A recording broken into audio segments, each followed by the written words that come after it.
সময় হচ্ছে এখন একটা, আমরা সবগুলো বাইক হচ্ছে বেরিয়েছি। অনেকদিন ধরে হচ্ছে মাওয়া যাওয়া হয় না, এই জন্য হচ্ছে আমরা মাওয়া যাওয়ার জন্য বেরিয়েছি।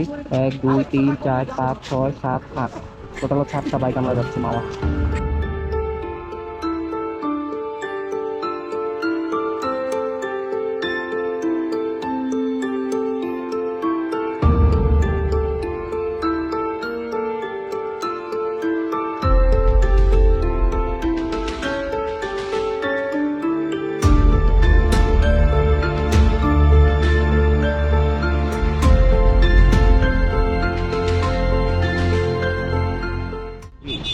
মারাত্মক একটা অ্যাক্সিডেন্ট, এটা হচ্ছে আবদুল্লাহপুর টোল প্লাজার আগেই।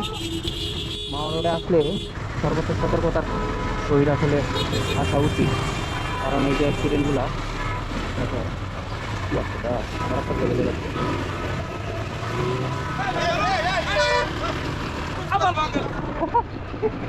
দেখছে ক্যামেরা অন দেখছে, এটা লেখা। যাই হোক, পুলিশ হচ্ছে দাঁড়াই দিয়ে দিল না।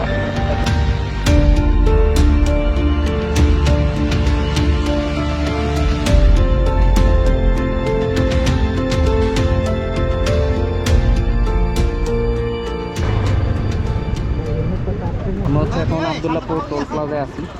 এই হচ্ছে আমাদের সবগুলো বাইক যাচ্ছি হচ্ছে মাওয়া। দেখা যাক কতটুকু কি যাওয়া যায়।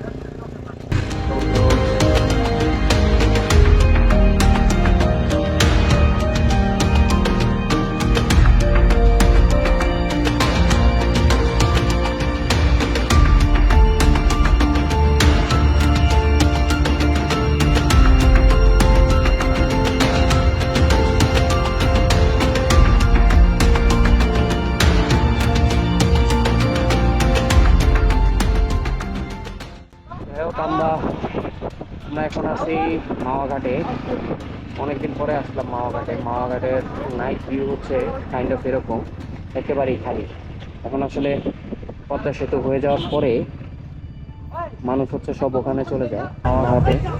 অনেকদিন পরে আসলে আসলাম মাওয়া ঘাটে। তো এখন অলমোস্ট ঘড়িতে বাজে 2:30 বাজার পরেও মোটামুটি ভালো ক্রাউড আমরা দেখতে পাচ্ছি।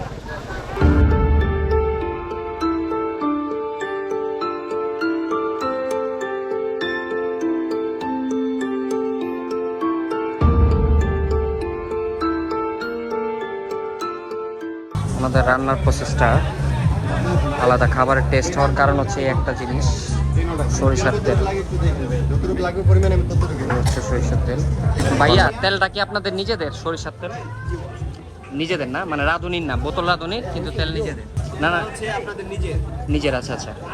এই যে আমাদের আরেক বাবুর্চি, বাবুর্চি ফ্রম দোলাই, বাবুর্চি ফ্রম দোলাইখাল, বাবুর্চি ফ্রম দোলাইখাল।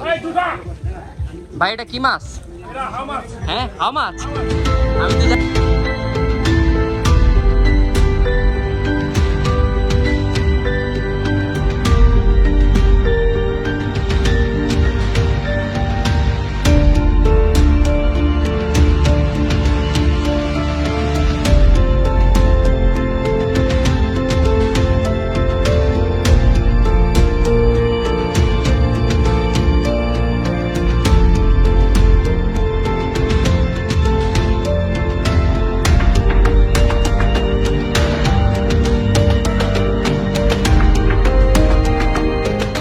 রাত্রে বাজে 2টা, রেস্টুরেন্ট মোটামুটি ফাঁকা।